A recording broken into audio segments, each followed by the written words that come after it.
Ever wondered how life on Earth began? Today, let's dive into the fascinating world of abiogenesis, the science that explains how life arises from non-living matter. First things first, abiogenesis is a process, not a single event. Imagine a time billions of years ago when Earth was just a hot, chaotic mess.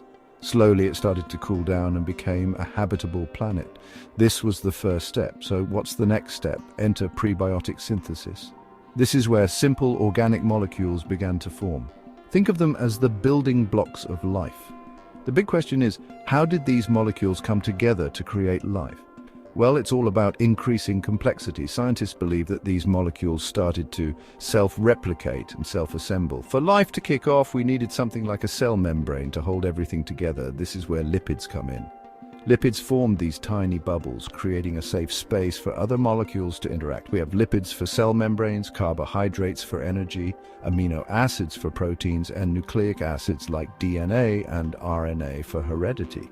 Any theory of abiogenesis must explain how these molecules came into existence and started to interact. One popular idea is the RNA world hypothesis. Researchers think that life may have started with RNA molecules that could replicate themselves, but there are other ideas too. Like the metabolism first hypothesis, this one suggests that simple chemical reactions could have produced the necessary precursor molecules for life. One of the most famous experiments in the study of abiogenesis is the Miller-Urey experiment from 1952. These scientists simulated early Earth conditions and found that most amino acids could be synthesized from inorganic compounds. External sources of energy like lightning, radiation, and even the implosion of bubbles in ocean waves could have triggered these chemical processes. Let's take a step back in time to discuss an ancient view of the origin of life.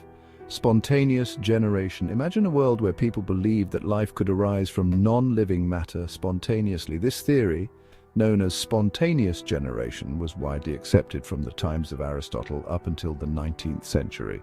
According to this idea, lower animals such as insects were believed to emerge from decaying organic substances purely by chance.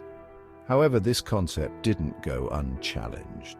As early as the 17th century, thinkers like Thomas Brown began to question the validity of spontaneous generation in works such as Pseudodoxia epidemica. A significant breakthrough came in 1665 when Robert Hooke published the first drawings of a microorganism.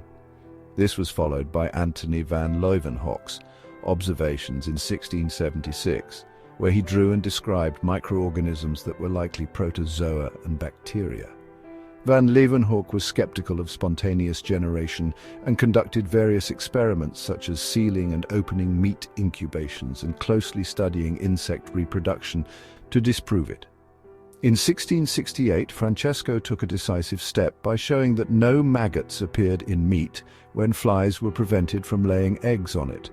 This experiment was pivotal in challenging the notion of spontaneous generation. By the middle of the 19th century, the theory of spontaneous generation was considered disproven. The scientific community began to lean towards a more complex understanding of life's origins, setting the stage for modern theories like Abiogenesis. Now a theory that takes us beyond our planet, Panspermia. This intriguing idea dates back to Anaxagoras in the 5th century BC. Panspermia posits that life exists throughout the universe, distributed by meteoroids, asteroids, comets, and planetoids. Rather than explaining how life originated, it shifts the origin of life on Earth to another heavenly body. The advantage of panspermia is that it suggests life didn't need to form independently on each planet it occurs on.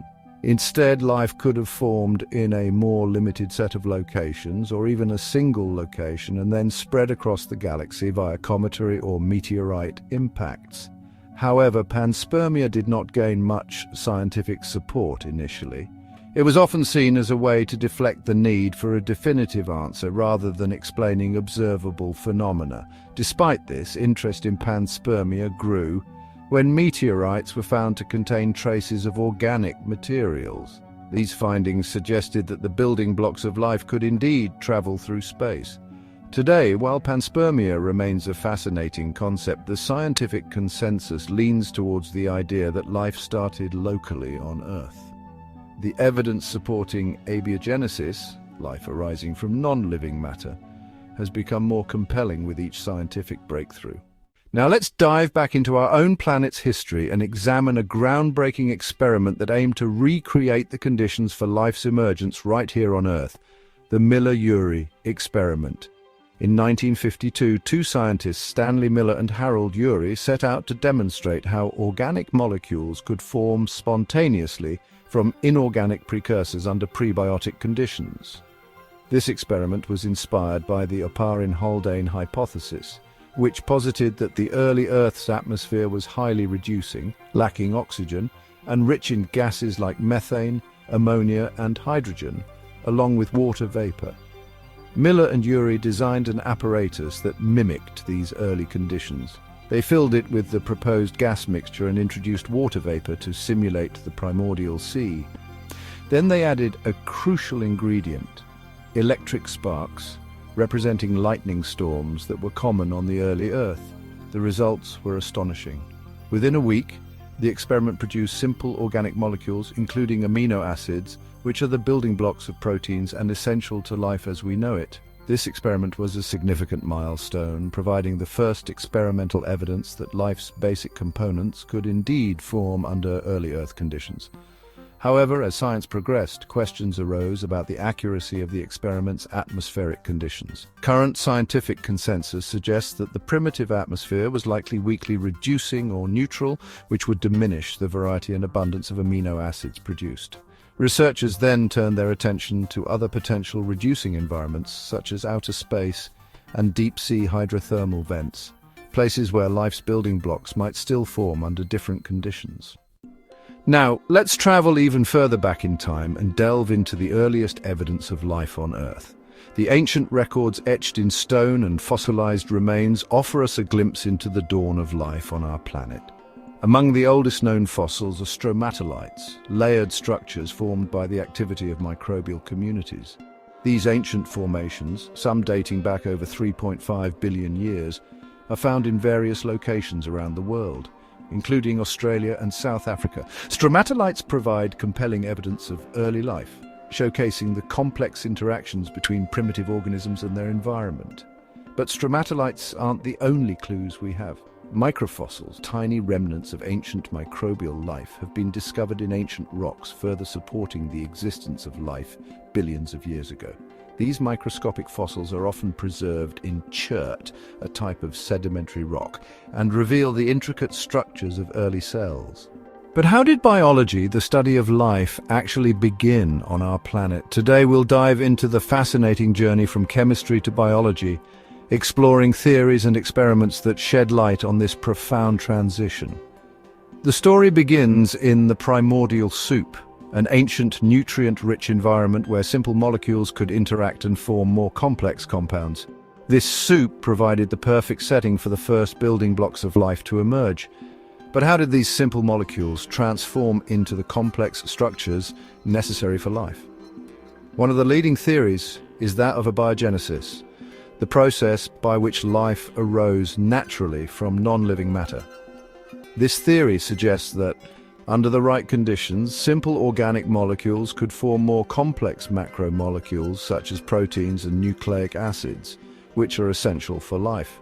Experiments like the Miller-Urey experiment provided crucial insights into this process, showing that amino acids, the building blocks of proteins, could be synthesized from simple gases under conditions thought to resemble those of early Earth. These findings support the idea that life's building blocks could have formed spontaneously in the primordial environment. But the journey from simple molecules to living cells is still a mystery.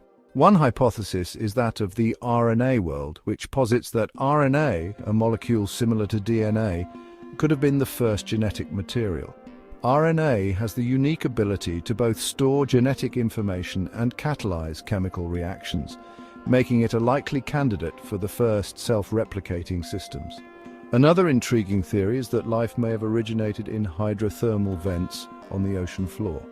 These vents provide a unique environment with a rich supply of minerals and energy, potentially offering the conditions necessary for the formation of life's building blocks. The discovery of extremophiles, organisms that thrive in extreme conditions, supports the idea that life could have started in such harsh environments. But before we could even get to the point of life forming from non-life, Earth itself had to become a suitable environment for life. How did this happen? The early Earth was a hostile place with volcanic activity, a thin atmosphere, and frequent asteroid impacts. However, over millions of years, several key processes transformed our planet into a cradle for life. Firstly, the formation of Earth's crust played a crucial role. As the planet cooled, a solid crust formed, creating a stable surface where life could potentially take root. This crust was constantly reshaped by tectonic activity, which recycled materials and formed diverse geological environments, from mountains to ocean basins. Next, the presence of water was essential. Earth's early atmosphere, rich in water vapor, eventually cooled enough for rain to fall, filling the basins and forming the first oceans.